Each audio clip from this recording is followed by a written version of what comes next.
Hello everyone, welcome to grammar with Archana. आज हम लोग थोड़ा राइटिंग स्किल्स के बारे में भी देख लेते हैं। राइटिंग स्किल्स में मैं आज आपको लेटर राइटिंग कैसे लिखते हैं और उसके ऊपर मार्किंग कैसे होती है एग्जाम्स में, वो भी मैं आपको बताऊंगी। क्वेश्चन क्या है? इमेजिन यू आर करण और Kiran Sharma residing at 7 Lakeview Villa, MG Road, Mahim East, Mumbai 400016. Write a letter to the postmaster of your local post office inquiring about an important parcel you have not received.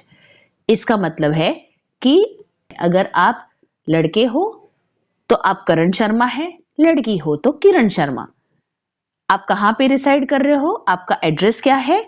7 lake view villa, MG road, Mahim east, Mumbai 400016। ये आपका address है जो आपको letter में लिखना है। आपको इसी एड्रेस और इसी नाम का यूज करते हुए लोकल पोस्ट ऑफिस के पोस्ट मास्टर को एक लेटर लिखना है जिसमें आपको एक पार्सल के बारे में इंक्वायर करना है जो आपको मिली नहीं है। तो देखिए, शुरुआत में हम लोगों ने उस मैटर को कैसे यूज किया है। करण और किरण शर्मा, मैंने अभी आपको मेंशन किया कि अगर आप बॉय होंगे तो करण शर्मा, गर्ल होंगी तो किरण शर्मा। एड्रेस वही लिखना है जो ऊपर मेंशन किया हुआ है, 7 lake view villa, MG road, Mahim east. याद रखिए, कॉमा जहां पे डालना है वहां पे कॉमा आप यूज करिए ही करिए। तो 7 के बाद कॉमा है, लेक व्यू विला के बाद कॉमा है, MG रोड के बाद कॉमा है, नेक्स्ट लाइन में माहिम ईस्ट है, उसके नेक्स्ट लाइन में मुंबई 400016। उसके बाद डेट का लिखने का वे क्या होता है? जैसे यहां पे लिखा हुआ है उसी तरीके से आपको डेट लिखना है। बाकी किसी तरीके से डेट आपको फॉर्मल लेटर में नहीं लिखना है।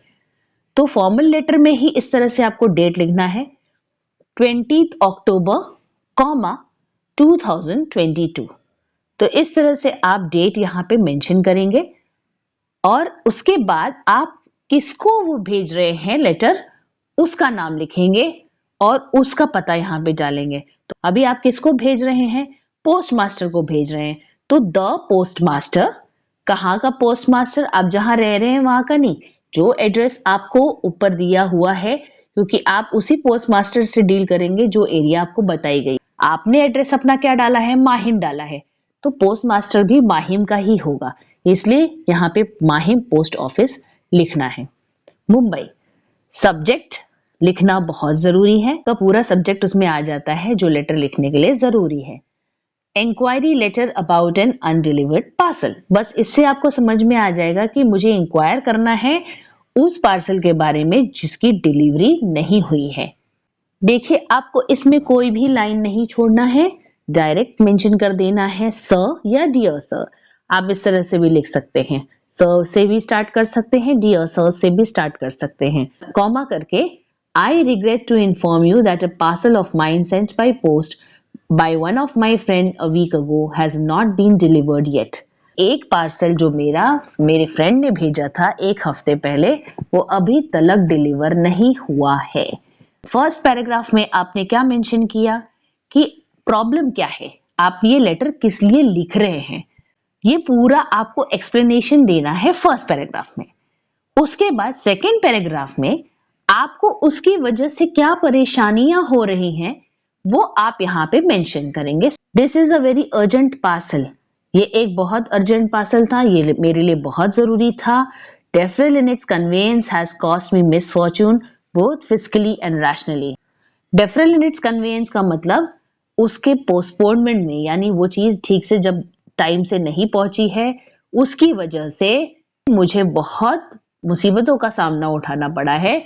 फिजिकली भी, यानी पैसे से भी मुझे बहुत परेशानी हुई, जो मुझे टैक्स भरना पड़ता है उसमें भी बहुत परेशानी हुई, और उसके अलावा मुझे लॉजिकली भी बहुत ज्यादा परेशानी उठानी पड़ी है क्योंकि वो पार्सल मुझ तक पहुंच नहीं पाया। In addition, it has placed me in a humiliating circumstance. इसी के साथ साथ मुझे इसने बहुत इंसल्ट फील कराया है, इंसल्ट का सामना भी मुझे करना पड़ा है। It has been a week since the non-receipt of the parcel. पूरे एक हफ्ते से ये पार्सल अभी तक मेरे पास पहुंचा नहीं है, जो कि इसकी मुझे बहुत बहुत ज्यादा जरूरत थी।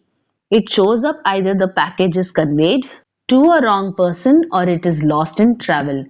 ऐसा लगता है कि या तो ये पैकेज किसी गलत हाथ में पड़ गया है, किसी गलत इंसान के हाथ में पहुंच गया है, या फिर मेरा पैकेज ट्रैवलिंग में खो गया है।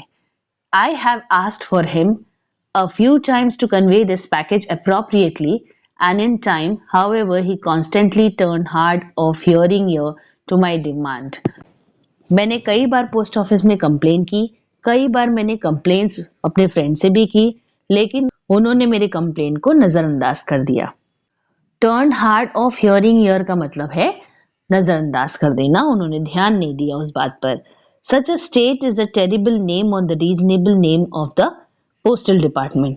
ये इस तरह की जो हरकत है ये पोस्टल डिपार्टमेंट के नाम के लिए बहुत ही खराब है, बदनाम कर देगा ये पोस्टल डिपार्टमेंट को, ऐसा यहाँ पर लिखा है। देखिए आप डायरेक्ट इसमें धमकी नहीं दे सकते, लेकिन ये सब चीज आप मेंशन कर सकते हैं। Kindly ensure that it won't occur next time. आप इस बात का ख्याल रखिए कि ये फिर से दोबारा न हो। Hope you will give accurate delivery from next time so that no one suffers. मैं चाहता हूँ या मैं चाहती हूँ कि आप इसकी डिलीवरी अगली बार से सही तरीके से करें ताकि किसी को कोई परेशानी न हो। I therefore request you to trace it immediately and expedite its delivery to the recipient. आपको रिक्वेस्ट करना है, आप यहाँ पे फोर्स नहीं कर रहे, आप रिक्वेस्ट कर रहे हैं। I therefore request you to trace, मैं आपसे इसलिए रिक्वेस्ट कर रहा हूं कि आप मेरे उस पार्सल को ढूंढे और तुरंत ही मुझे उसे पहुंचाए। लास्ट में लिखना है आपको थैंकिंग यू योर्स फेथफुली करण और किरण शर्मा। ईमेल एक फर्जी ईमेल इसी नाम से बना देना है, जरूरी नहीं कि आप अपना ईमेल लिखें, यहाँ पे कोई भी आपको किसी भी नाम को अपने डिस्क्लोज नहीं करना है, क्योंकि ये लेटर आप लिखेंगे पेपर में।